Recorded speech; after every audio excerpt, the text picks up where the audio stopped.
Hello दोस्तों, हमारे channel खाने के भंडार में आपका स्वागत है। तो दोस्तों, आज की इस वीडियो में मैं आपको खुशबू की कीमत सुनाने जा रहा हूँ, जिसमें सालों पहले एक भिखारी भूख से तड़प रहा था। अपनी भूख मिटाने के लिए आते जाते लोगों से खाने के लिए कुछ मांग रहा था। तभी उसे एक व्यक्ति ने रोटी दी। अब भिखारी रोटी के साथ सब्जी भी मिल जाए तो अच्छा होगा, ऐसा सोचकर आसपास ढूंढने लगा। तो तभी उसे एक ढाबा दिखाई दिया। वह ढाबे के पास पहुंचता है। ढाबे के मालिक ने थोड़ी सब्जी मालिक से थोड़ी सब्जी मांगता है, मगर भिखारी को देखते ही गुस्से से ढाबे का मालिक आग बबूला हो जाता है।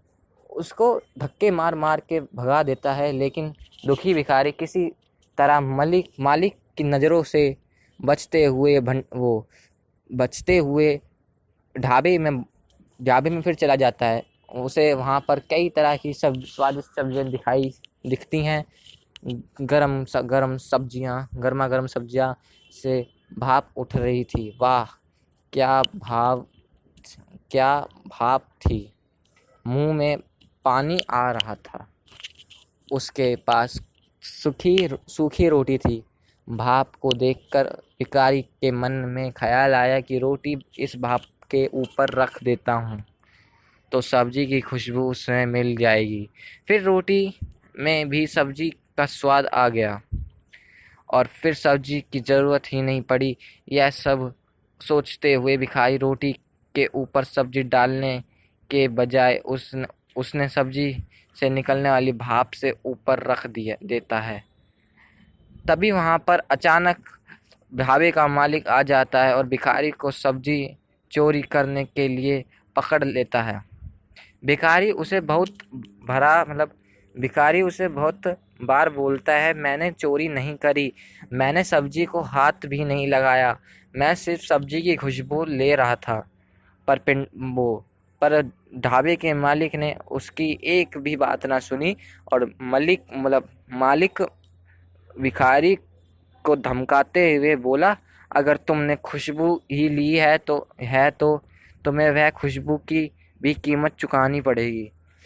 डरे हुए आवाज में भिखारी उस मालिक से को कहता है, मेरे मेरे मालिक, मेरे पास कुछ भी नहीं है जिससे मैं खुशबू की कीमत चुका सकूं।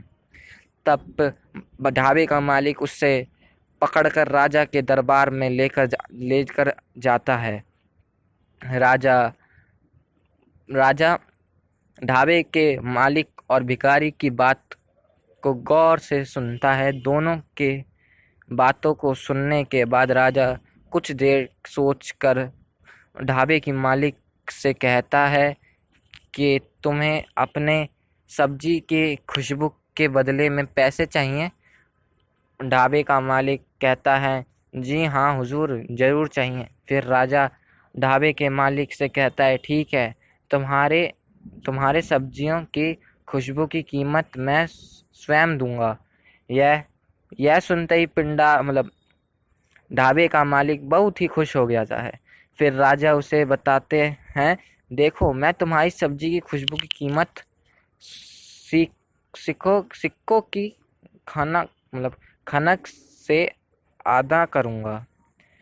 इतना कहते ही राजा अपने कुछ सैनिकों मतलब सैनिके निकाल मतलब सिक्के निकालता है और दोनों हाथ में लेकर खनखनाने लगता है और फिर उन सिक्कों को दोबारा अपने जेब में डाल देता है। यह सब देखकर पिंडाल का मालिक बड़ा हैरान हो जाता है। उसे बहुत जोर का गुस्सा भी आ जाता है और वह बोलता है, यह क्या कर हो रहा है? राजा उसे जवाब देता है, तुम्हारी सब्जी की खुशबू इस भिखारी ने ली थी। इसकी वजह इसके वजह से मैंने तुम्हें सिक्कों की खनक सुना दी। अगर इस भिखारी ने सब्जी ली होती तो मैं तुम्हें सिक्के जरूर देता, पर उसने खुशबू ली थी, इसलिए मैंने तुम्हें खनखनाहट दी। राजा का जवाब सुनते ही ढाबे का मालिक आंखें झुकाकर वहाँ से 9-2-11 हो गया। भिखारी भी जब अब खुशी खुशी वहाँ से चला गया।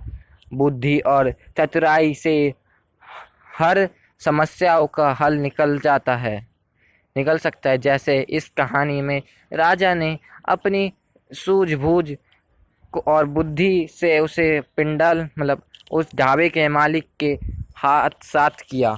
तो दोस्तों, अगर आपको हमारी कहानी अच्छी लगी हो तो प्लीज़ हमारे चैनल को लाइक करें, सब्सक्राइब करें और शेयर करें।